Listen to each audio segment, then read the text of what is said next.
203장입니다. 힘껏했어도 되시지 못하네.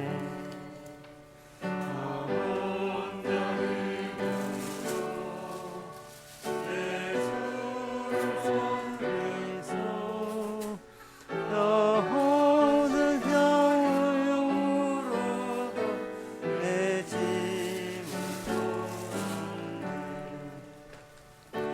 네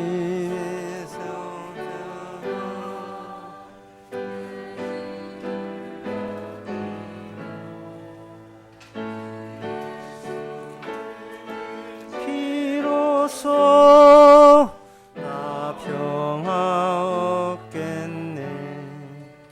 주에서 사랑이 내 근심 쫓으며 내 병든 영혼 고치사 참 자유 주시네. 주님께 감사와 또 찬양 드리며 효룩하신 사랑을 늘 바라봅니다. 내 모든 근심과 내 모든 두려움 주 묻히셨던 무덤에다 떠버리네. 은혜의 하나님 나 의지합니다. 주 예수 나를 부르사 자녀로 삼았네. 그 사랑 크심이 나 주를 기리고 주 다시 사시었어. 나 다시 살겠네. 아멘. 다시 묵도하심으로 오후 예배를 함께 드리겠습니다.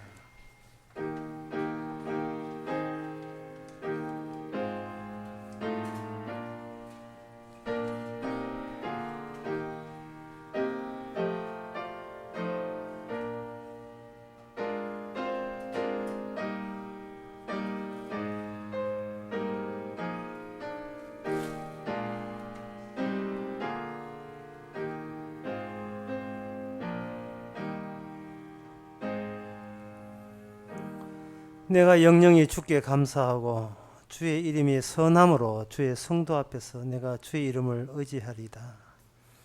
하나님, 저희들 주의 이름을 의지하지 않게 하옵소서. 우리 자신이 우상이 되고 우리 자신이 치히 살아는 그런 어리석은 삶이 되지 않게 하옵소서. 예수님 이름으로 기도합나이다. 아멘.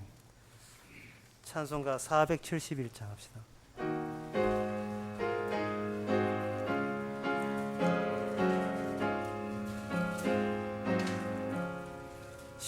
십자가 그늘 밑에 나시기 원하네.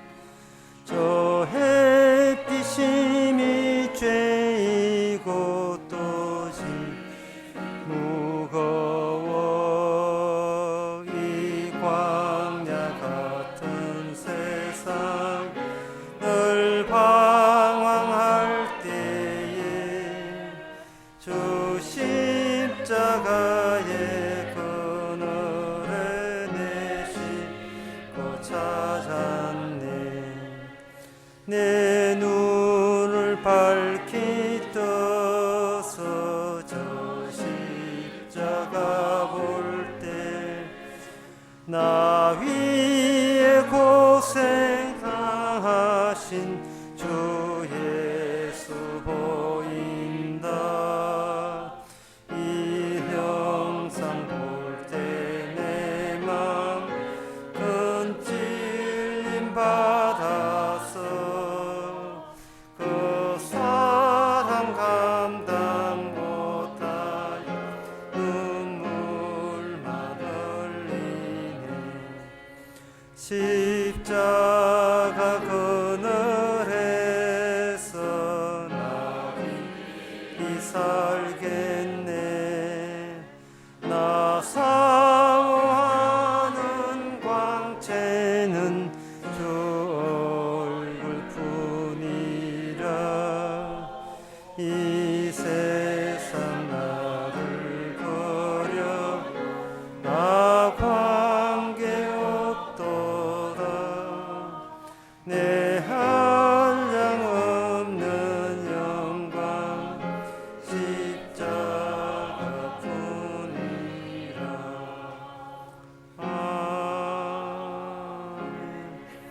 시간 우리 한 마음으로 기도합시다. 기도 제목은 세상은 곧 내 편이 아니라는 사실을 우리가 알도록 기도해야 됩니다. 471장 그 가사에 보면 3절에 이 세상 나를 버려도 나 관계없도다. 내 한량없는 영광은 십자가뿐이라. 주님 가신 그 길만이 영생에 통하는 길인 것을, 세상이 내 편 아닌 것을 날마다 느끼며 살도록 다 같이 기도합시다.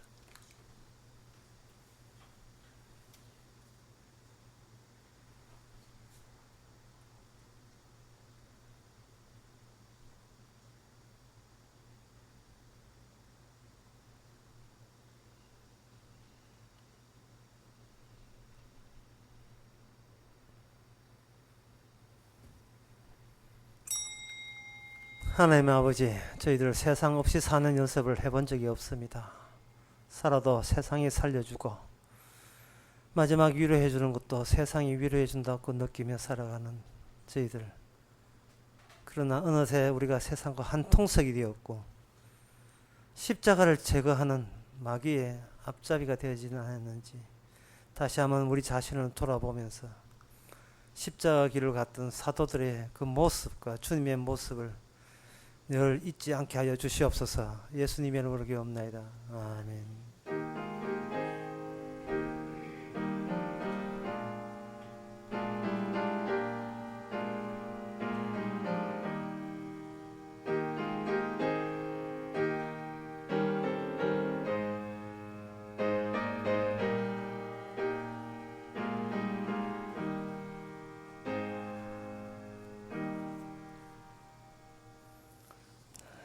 광고 없으면 하나님의 말씀 봅시다. 하나님의 말씀은 신명기 8장 7절에서 10절까지입니다. 구약 성경 274페이지입니다.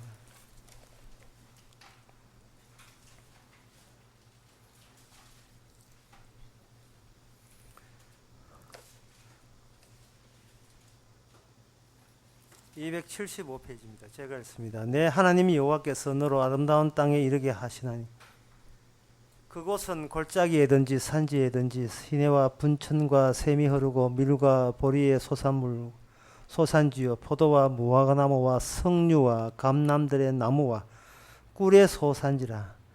너의 먹는 식물에 결핍함이 없고 내게 아무 부족함이 없는 땅이며 그 땅의 돌은 철이요 산에서는 동을 캘 것이라. 너가 먹어서 배불리고 내 하나님 여호와께서 옥토로 내게 주셨음을 인하여 그를 찬송하리라. 아멘. 네, 오늘 본문에 보게 되면 본문을 그냥 쉽게 이해하면 이렇습니다. 하나님께서 너희들을 말씀대로 살면 살기 좋은데 넣어줄게. 여러분 이렇게 느껴지죠. 그런데 문제는 이거예요. 그 땅이 누구 겁니까? 라는 문제에 접어들게 되면 우리는 우리의 본색을 드러냅니다. 아무리 좋은 땅, 아무리 것이라도 그게 내 것이 되어야 최종 우리는 만족을 하게 되어 있어요. 내 것이 되어야. 그런데 하나님이 그저 주신 건데 마음 놓고 먹으라 하는 것이 이미 선악과를 따먹은 상태에서는 그게 불만스러워요. 적게 먹고 내 것 떼는 거. 적게 먹어도 좋으니까 내 것만 있으면 내 것으로 전환이 될 경우에만 우리는 족하게 살아가는, 이미 인간 자체가 이미 그렇게 변질되고 말았어요. 원숭이한테 어떤 중국의 주인이 그렇게 이야기했잖아요. 아침에 3개 주고 저녁에 4개 줄까 이렇게 하니까 막 길이길이 화가 나는 거예요. 그래서 아침에 4개 주고 저녁에 3개 주니까 그렇게 좋아하는 겁니다. 합해봐야 7개인데 똑같이 7개인데 그 아침에 4개 저 그렇게 화가 나는 거예요. 그 원숭이 그 이야기, 그 원숭이 보고 하는 이야기가 참 우리 자신 보고 이야기하는 겁니다. 평생 배부르게 살았다. 얼른 보면 우리는 그것에 만족한 것 같지만 내 것으로 인하여 내가 배불렀을 때 만족하는 겁니다. 이걸 달리 표현하게 되면 남이 주는 것으로 배부르면 우리가 기분이 영 상해요. 속 상해요. 내 노동으로 내가 배부를 때 우리는 만족합니다. 이걸 로마서 10장 3절에서 이걸 자기의라고 합니다. 자기의.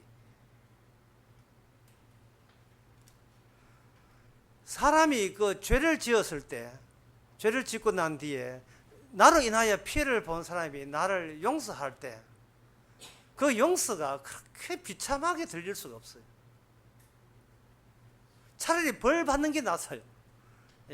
누가 용서해 주는 만큼 기분 나쁜 게 없습니다.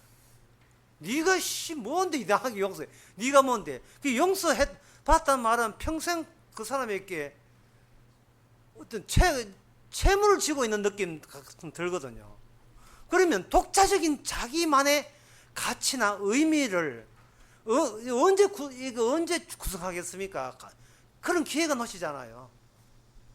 차라리 네가 지은 죄는 내가 갚아버리고 이제는 니는 니고 너는 나다. 게임 끝났다. 깨끗이 끝내고 나만의 새로운 영역을 구축하는 그것이 우리의 본성에 굉장히 부합되는 겁니다. 오늘 본문을 이렇게 사람들이 보면서 거기는 얼마나 살기 좋은지 여기에 8절에 7절 8절 보면 여러 가지 산지에 시냇문 흐르고 샘이 나오고 8절에 보면 밀과 보리가 있고 포도와 무화나무가 있고 석류와 감람나무가 있고 꿀이 솟아지고 있고 그리고 먹는데 길편함이 없다. 그러니까 돌에 철이고 산에는 동을 캘 것이라 라는 것을 우리가 21세기에서는 우리가 이걸 보게 되면 보면서 만약에 그저 목사님들이 어떻습니까? 이렇게 좋은 것이 하나님 주신답니다 라고 한다면 교인들 뭐라고 했어요? 이거 성경 아니라도 지금 이슬람 있는 사람들 이보다 훨씬 좋은 땅 많아. 이 지구상에 이 과일 과즙수가 몇 개 안 돼. 이거 밀과 보리 몇 개 안 돼. 포도 이 정도죠. 과즙수가 미국에는 그저 요 근래 안 가봤습니다만 작년에 가지고 요 근래는 안 갔습니다만 갔다 온 사람 이야기 들으면 과일이 그렇게 많대요. 예, 여기 포도 몇 개, 감람나무, 석류 이 세 종류밖에 없잖아요. 이거는 수십 종류의 과일이 있어요. 차라리 약속의 땅에 사야 미국 땅에 살겠대.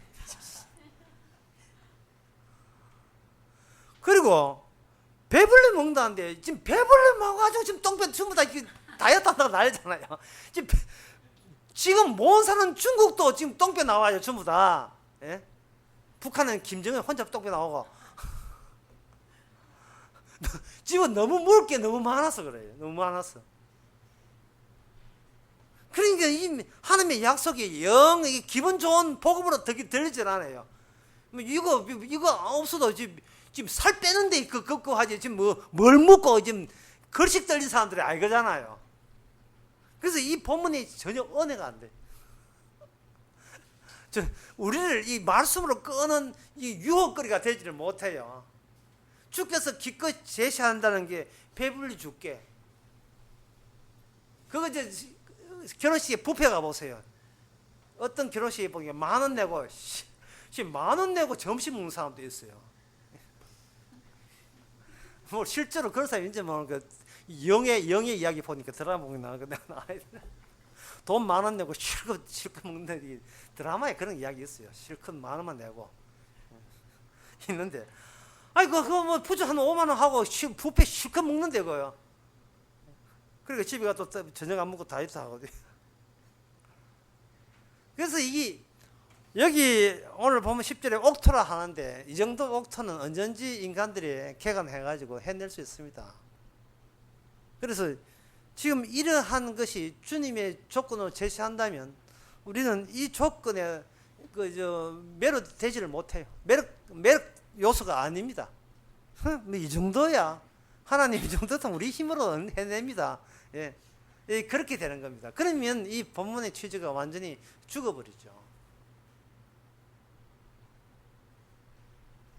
세상에 이것보다 좋은 데가 한두 군데가 아닙니까? 많으니까요.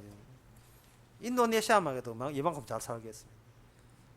자, 그렇다면 이 본문 내용이 뭐냐? 이 본문 내용은 5절에 나옵니다. 너는 사람이 그 아들을 징계함같이 하나님 보시기에 옥토 징계함이 이야기 쉽게 갑시다.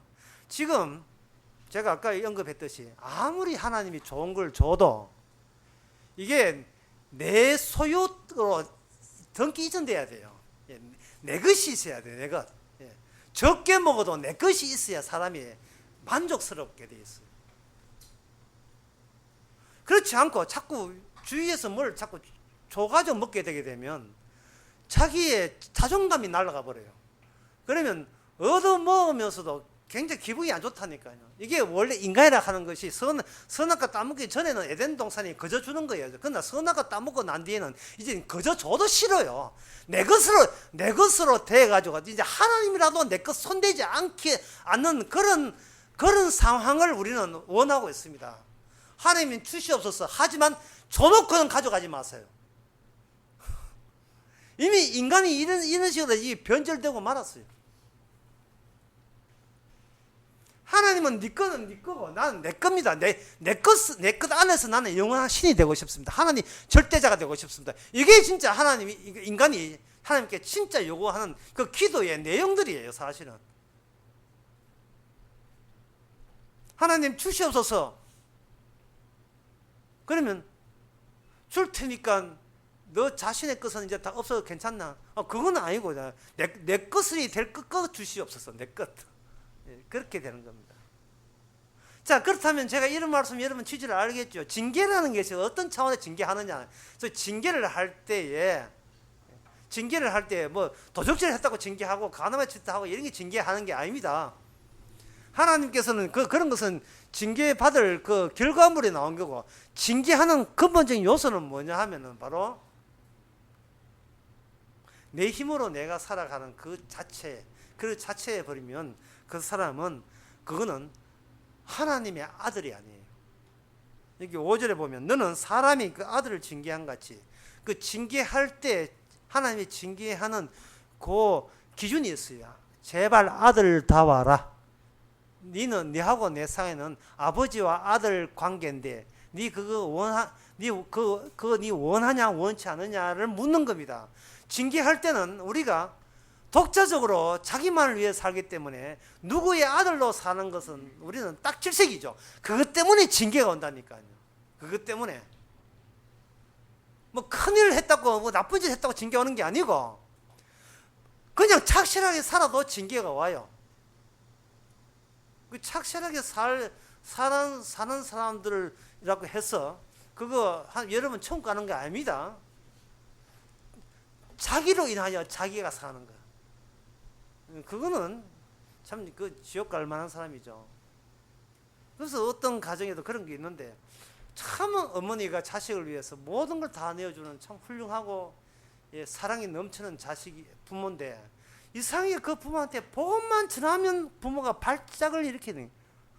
복음만 전하면 야야 네 종기 내 종기다. 분명히 말은 그렇게 해놓고 엄마 나는 복음이 좋아 하면 그 복음과 십자가 이야기에 대해서는 그건 빼고 그거 빼고 나머지 전부 다 네 종기 내 종기다. 네 하고 싶은 대로 다 해줄게. 그러면 어머니 교회 가서 복음을 받아들이죠. 그거는 말고 야야 그거는 내 인생은 내가 알아서 한다. 어머니 인생 없거든요. 야야 그런 소리 하면 안 된다. 왜 내 인생이 왜 없는데? 사실은 우리 믿는 사람들도요. 그 불신자를 통해서 참 많은 걸 배워요. 어떤 걸 배우냐 하면 딱 저 모습이 내 모습이다. 평소의 모습이 딱 저 모습이다. 하나님 가지만 사실은 나는 나로 인하여 즐겁고 나로 인하여 기쁘고 오직 내 때문에 내가 여기 존재하는 것 때문에 기쁜 그런 독자적인 인생을 살아가잖아요. 그래서 지금 오늘 본문이 이제 나누기 시작하는데 어려운데요. 뭐냐 하면은 하나님께서 징계를 할 때 기준이 있다. 기준은 뭐냐 하면은 아버지와 아들 관계가 유지되는 그러한 걸 목표로 삼아서 징계하시는 거예요. 그래서 징계하는 것도 중요하지만 징계받고 난 뒤에 상태가 제대로 된 아버지와 아들 상태 아니면 그거는 징계 근처도 안 갔어요. 이거는 고생만 씻다 했지 전혀 징계 받은 게 아닙니다. 지가 스스로 고생한 것 뿐이에요. 징계가 있고 난 뒤에 결과가 뭐냐 하면은 이래 돼야 돼요.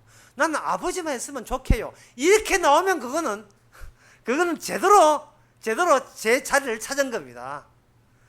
다시 말해서 나는 주 예수 그리스도에 있다면 아무런 인생이 어떻게 살아도 상관없어요. 이렇게 나오면 제대로 징계받은 거예요. 그런데 하나님이 이 정도 은혜 주셨으니까 이제부터 내가 하나님 앞에 감사하겠습니다. 또 은혜 주시면 또 감사하겠습니다. 이래 나오면 이거 지금 징계 상태에 있어요. 네가 네 걸 뭘 바쳐요? 우리가 우리끼리 있어야 바치지요. 다 주님 건데 뭘 바칩니까? 이번 이 말 잘 되면 제 아들을 신학교 보내가 하나님의 종으로 쓰시겠습니다. 이거 뭐 이상해 수상해요. 우선 아들이 지 아들 아닌 길을 마찬가지고, 그 다음에 드린다고 해서 아들이 만만하게 드릴 아들도 아니고, 드려봤자 아들은 그 책임을 엄마한테 지울 거고, 쓸데없이 맹세하지 말라 하는데 자꾸 맹세를 하는 식으로 기도 뒤에다가 그 내용을 사입을 시킵니까? 이것만 해주신다면 이거 해드리겠습니다. 자꾸 뒤에다가 기도할 때 맹세하지 마세요. 기도라 하는 것은 그냥 성질대로 그냥 기도하는 거예요. 그걸 가지고 저는 6살이 아름다운 욕망이라 생각합니다. 아름다운 욕망. 욕망이라 하는 것은 본인이 생각해도 추잡스러워요. 그런데 그 추잡스러운 욕망을 하나님이 나서서 그걸 아름답게 바꿔요. 행동은 바뀌지 않습니다만 자기는 참 서글프고 더럽게 내가 봐도 추잡한 욕망이라고 생각했는데, 막상 그 일의 진행 과정을 보니까 세상이 내가 이런 것을 욕망한다는 자체가 그렇게 아름다울 수가 없어요. 왜? 나중에 보니까 주께서 시키신 욕망이기 때문에 아름다워요. 그 욕망을 자제하거나 절제하지 마세요. 이 아름다운 욕망일 가능성이 농후합니다. 자, 징계를 하는데 왜 나는 내 욕망은 더럽다고 하느냐 하면 이 독자적인 이 아이디어이기 때문에. 독자적인 아이디어. 하나님과 나의 관계를 생각한 게 아니고 내가 이런 나쁜 짓을 했으니까 하나님께서 분명히 슬퍼하실 거야 라고 생각하는 것은 이건 징계감입니다. 내가 나이트클럽가 부비 했다. 예? 불신자들만 갈고 하고 이랬는데 갔다. 내가 이게 참 저는 갔지만 교회 다니고 하는데 한동안 12년 동안 안 갔는데 12년 만에 하면 요새는 어떻게 노는가 한번 가보니까 물 허리다고 쫓겨났는데 한번 더 해가 시도해가 들어가 보니까 이래 노는구나. 그냥 호기심에 갔다. 하지만 주여 후회합니다. 두 번 다시 안 가겠습니다. 또 뒤에다가 명시를 걸어요. 두 번 다시 안 한다는 소리 하지 마세요. 다시는 이런 짓 안 하겠습니다. 제발 그만하세요. 제발 그만하세요. 인간은 자기가 자기를 자제하거나 절제할 수 있는 대상자가 아닙니다. 인간은 자기 손에 놀아나는 인간이 존재가 아니에요. 인간은 결심을 하든 맹세를 하든 스스로 혈세를 쓰든 손가락으로 이거 진짜 손가락을 자르고 그야말로 길을 자르고 오른눈을 빼고 오른손을 짠다 할지라도 나머지 몸 가지고 또 거짓 할 거예요.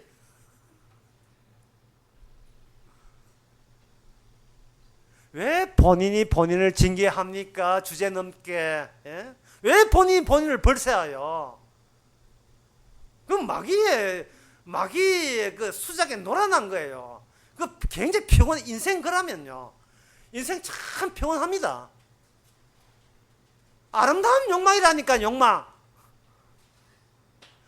욕망치고 추잡지 않은 욕망은 없어요. 다 더러워요. 더러운데 한번 하고 난 뒤에 뒤돌아보세요. 하나 예를 들면 이제 수요일에도 그런 예를 드는데 예수를 우리가 십자가를 믿다 할 때 이거 추잡스러운 욕망이에요. 십자가 왜 믿는가? 십자가 피 믿고 천당 가려고 믿거든요. 이거 얼마나 개인주의고 이기주의 추잡습니까? 그런데 그 어리석은 그 추잡스러운 욕망이지만 우선 살아야 되니까 십자가 믿고 그 다음에 인생을 살아가게 되면 하나님께서 주입시키는 십자가의 의미가 있어요. 그게 뭐냐? 예상 밖의 일들이 벌어져요. 인생이 내 마음대로 안 된다고요. 그런데 그 자체가 뒤돌아보니까 그게 주께서 나한테 알려준 십자가의 길인 거예요. 그러면 내가 예수 십자가 믿고 구원받겠다고 나는 나름대로의 추잡고 더러운 욕망이지만 하나님께서는 꼭 필요한 경우를 발생시킨 겁니다. 우리가 나서서 스스로 겸손에 떨고 스스로 마음을 낮추는 것, 그것이 하나님 보시기는 굉장히 괘씸한 거예요. 그냥 성질대로 막 살면 되는데 막 안 살겠다는 것이 2배, 3배나 주님 보시기에 더럽게 막 사는 거예요. 그게.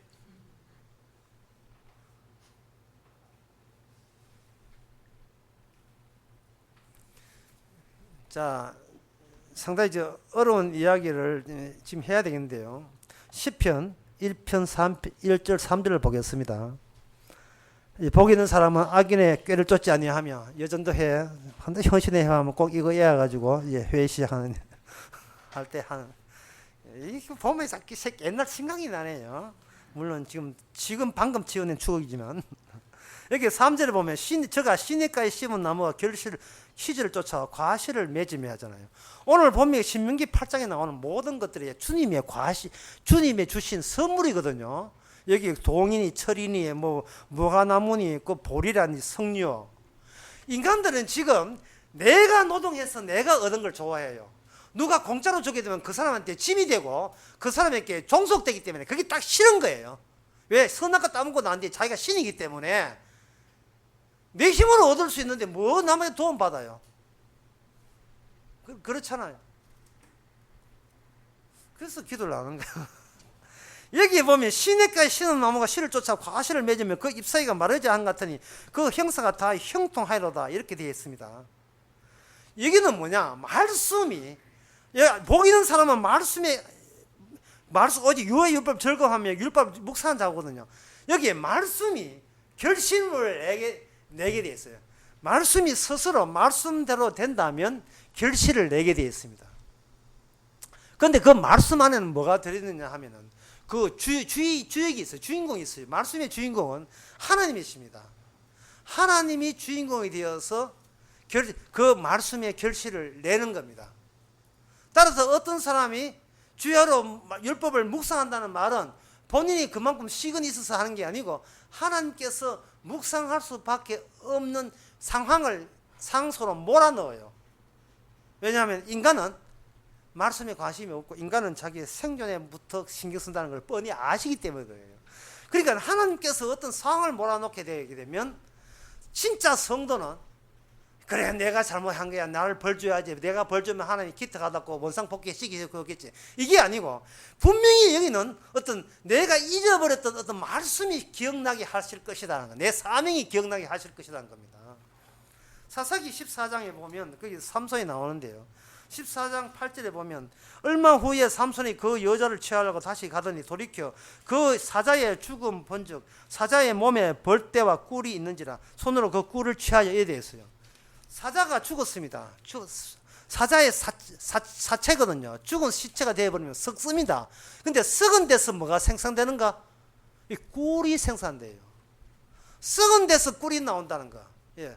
썩은 가운데서 새로운 것이 나온다는 거, 귀한 것이 나온다는 거, 약속의 땅에 열매가 나온다는 말은 삼손으로 하여금 삼손의 원래 사명인 나실인 구원자의 역할을 사명을 감당하기 위해서 삼손에게 하나님의 신이 임해서 사자를 때려잡아 죽이게 했고 그것을 꿀이 나오게 했고 그 사자와 꿀을 가지고 블레셋에게 이야기했고 그걸 핑계로 블레셋 사람들을 징벌하게 된 근거로서 작용하는 겁니다. 그 일련의 모든 사태들이 하나님의 일관된 하나님의 사명을 누가 감당하는가? 본인이 삼손이 감당하는 것이 아니고 사명을 주신 하나님이 사명대로 감당해 나가도록 그렇게 조치를 해 주시는 거예요. 자, 이제 우리 이야기를 삼손 이야기를 그만 우리 돌아와야겠죠. 신명기에서 하나님께서 우리에게 젖과 꿀이 흐르는 땅을 주시는 것은 그것은 징계 이후에 주어진 것입니다. 징계 이후에. 그러면 징계가 하게 되면 하나님께서 이런 걸 주셨구나 되는 것이 아니고 하나님이 스스로 자신의 말씀을 사명을 유지하고 계시는구나. 왜냐하면 젖과 꿀이 흐른다 이것은 하나님의 약속에 의해서 반드시 그렇게 되어야 될 거거든요. 근데 그 약속에 대해서 우리는 관심이 없고 이것이 약속이라 할지라도 내 것 만드는 데 있었다 이 말이에요. 그러니까 중간에 하나님의 징계가 주어진 겁니다. 징계가 주어지니까 우리가 노선을 이탈했다가 다시 원노선으로 온 겁니다. 하나님이요, 제가 어떻게 하면 저 사람처럼 됩니까가 아니라 하나님이요, 제게 준 이 상황 속에서 제게 준 할 일은 뭡니까? 제 사명은 뭡니까? 제가 알아야 될 말씀의 핵심은 뭡니까? 이게 중요한 거예요. 살아가면서 하나님께서 아버지와 아들 관계로 이어집니다. 예수님의 사명은 그겁니다. 아버지의 뜻대로 하옵소서. 문제는 아버지요. 이 순간 아버지의 뜻이 무엇입니까? 내가 아버지로부터 받은 일은 이 순간 내가 뭘 해야 됩니까? 그것이 예수님과 아버지의 관계였습니다. 제가 이렇게 하면 목사님 그거는 예수님이나 될 일이지 감히 우리 같은 이 미천한 우리에게 어떻게 그런 일이 있습니까? 라는데 우리는 우리 식도 또 미천한 방식을 또 사용해요. 미천한 방식. 인간은 다시 해봅시다. 아들을 징계한다는 것은 우리가 아버지에게 종속되기를 싫어하는 거예요. 그는 나만의 독자적인 나의 세계를 따로 구축하고 싶은 것이 있다 이 말이죠. 그러면 하나님께서 그걸 내놓게 해요. 그걸 욕망한 이름으로 그걸 내놓게 해요. 그때는 아름답지 않습니다. 하여튼 아름답지 않지만 모든 욕망과 욕심과 행동은 주님 이것도 내 거 되겠습니까? 저것도 내 거 되겠습니까? 어디까지가 내 거라고 할 수 있습니까? 내가 영향력이 어디까지 미칩니까? 자꾸 이렇게 끌어모으려고 하는 거예요. 제가 어디서 재미나는 이야기를 들었는데 요새 개콘 재미 하나도 없거든요. 근데 개콘보다 더 재미나는 일이 있어요. 개혁주의에 속한 어느 교단에서 그 어떤 청춘 남녀가 결혼을 둘이 결혼을 사귀었는데 속도 위반을 했는 거예요. 속도 위반을 딱 하니까 근데 배가 불러올 거 아닙니까? 그래서 둘이 이제 결혼을 하기로 했는데 교회에서 허락을 안 한 거예요. 예. 우리 교단은 말씀대로 사는 교단이기 때문에 둘이 결혼을 허락할 수 없습니다. 정 허락하고 싶으면 우리 교단한테 징계를 받으시고 징계받고 난 뒤에 결혼하세요. 이래 나온 거예요. 징계받고 난 뒤에 결혼을 왜 하죠? 징계받고 난 뒤에. 제가 지금 좀 우습다는 말은 왜 남의 인생에 교단에 왜 끼냐 말이죠. 남의 인생에. 예? 둘이 속되면 결혼을 하든지 결혼하려 하다가 헤어지든지 그 교단에 왜 끼냐 말이죠. 그게 하나님 뜻하고 무슨 상관이 있습니까? 징계를 받고 난 뒤에 하라는 거예요. 징계 받는 게 뭐냐면 성만찬 참석 못하고 그런 거겠죠. 교회 몇 주 동안 교회 안 나오지 마라 그런 거죠. 예. 그런다고 생긴 아가 지워집니까? 그게 다시 과거로 돌아갑니까? 자, 그 교대에서 그런 이야기 하는 게 뭐냐 하면은 우리의 행동, 우리 젊은 철없는 행동이니까 잘못했습니다라는 걸 회개하라 이 말이거든요. 예. 그러면 회개가 되려면 애가 사라져야 되죠. 애가 유산되든지.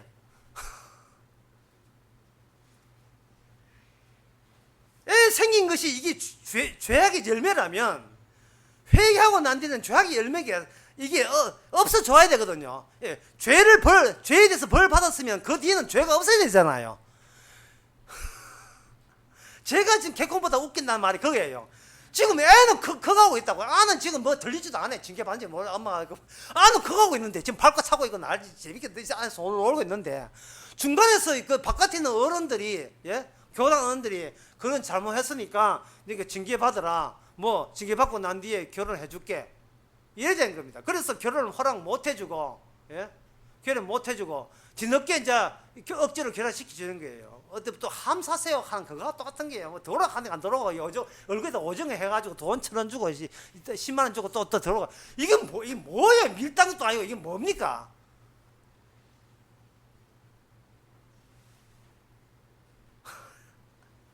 더 웃기는 것은, 그렇게 하니까 여자집에서 기분이 나빴는 거예요. 나빠서 결혼식 참석 안 했어요. 안 하니까 남자 쪽에서 여자 쪽 참석 안 하니까 또 이제 결혼하고 난 뒤에 또 그 친장 측 또 싸늦게 싸우는 게 또 찝찝했는지 대구에서 또 한 번 더 결혼해서 서울에 또 대구에서 한 번 더 했어요. 친정집을 위해서 대구에서 결혼을 하겠다고 한 거예요. 대구 사람들 참석 안 불러서 결혼식을 꽃배기 했는데 이번에 결혼식을 할 때 줄에 또 있어요. 줄에 하는 그 목사가 또 이제 다른 교단입니다. 다른 교단이 고신척 교단 가가지고 그런데 보니까 배가 불렁하니까 주례는 해주대. 징계받고 난 뒤에 해준대. 이게 또 징계라.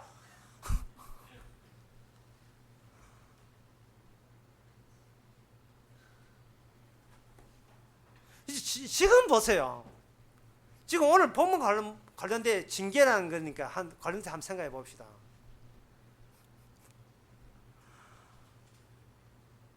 지금 청춘 그 신혼부부는요, 징계가 아니고 우징계도 좋아하죠. 뭐냐? 빨리 이 결혼식 해가지고 빨리 애 키우고 그것만 관심 있어요. 그래, 징계라는 게 뭐냐면, 징계하시는 분의 취지가 계속 징계 이후에 남아 있어야 그게 징계가 되잖아요. 예? 그러면 하나님께 징계했으면 우리가 독자적인 나만의 세계라 하는 것은 이 세상에 아예 존재하지 않는다. 예. 자, 그 청춘 남자 우리 자신을 봅시다. 너무 좋아가지고 그 절제를 못해서 그만 임신이 되었습니다. 그런데 임신된 것을 징계를 받게 되면 뭐라고 하겠습니까? 목사님들, 양쪽 목사님들, 다시는 이런 짓을 안 하겠습니다. 다시 둘이 결혼했던 다시는 못해. 다시는 그런 짓을 안 하겠다. 이걸 지금 그들이 그 교단이 요구하고 있는데, 그거는 징계의 본류가 아니에요. 징계의 본 노선이 아니라니까요. 주여, 이런 것도 아름다운 욕망이군요. 예, 이게 갑자기 이게 왜 나와? 내가 저 여자를 보고 임신케 하는 게 이것이 분명히 나는 죄라고 생각하는데, 이것마저 하나님이 주신 선물이군요. 오늘 놀라운 윤리입니다. 이 도덕윤리 이게 하나님이 주신 선물인 거예요. 그럴 때 자유를 떠나서 네 관계가, 아버지와 그 아들 관계가 다시 원상태로 수립됐잖아요. 그러면 내가 애를 있고 같이 사는 거 이 전체가 다 선물입니다. 하나님의 선물. 이게 바로 감람나무와 젖과 꿀이 흐르는 땅이 되는 겁니다. 이 천국이 되는 겁니다.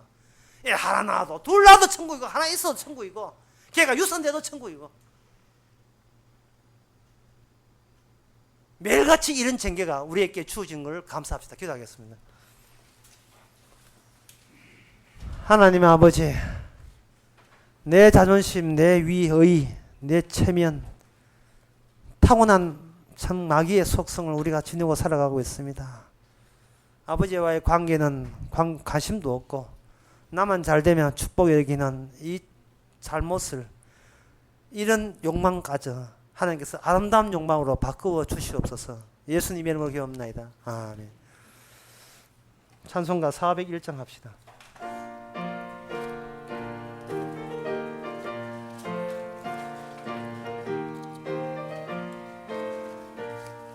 천성을 향해 가는 성도들아, 앞길의 장애를 두려 말아라. 성령이 너를 인도하시리니 왜 지체를 하고 있느냐. 앞으로 천성을 향해 나가세. 정성문만 바라고 나가세. 모든 천사 너희를 영접하려 문 앞에 기다려서 있네. 너 가는 길을 누가 비웃거든 확신한 정거를 보여주어라. 성령이 진히 감화하여 주사 저들도 참 길을 얻으리. 앞으로 천성을 향해 나가세. 천성문만 바라고 나가세. 모든 천사 너희를 영접하려 문 앞에 기다려서 있네. 너 가는 길을 모두 가기 전에 내 손에 등금을 꽂지 말아라. 저망이 흉계 모두 깨뜨리고 끝까지 살 싸워 이겨라. 앞으로 천성을 향해 나가세. 천성문만 바라고 나가세. 모든 천사 너희를 영접하려 문 앞에 기다려서 있네. 기도합시다. 지금은 우리 주 예수 그리스도 은혜와 하나님의 크신 사랑과 성령의 충만하심이 비록 소박하지만 없어 보이지만 이 자체가 하나님이 선물인 것을 감사하는 모든 성도에게 주의 이름으로 축원하나이다. 아멘.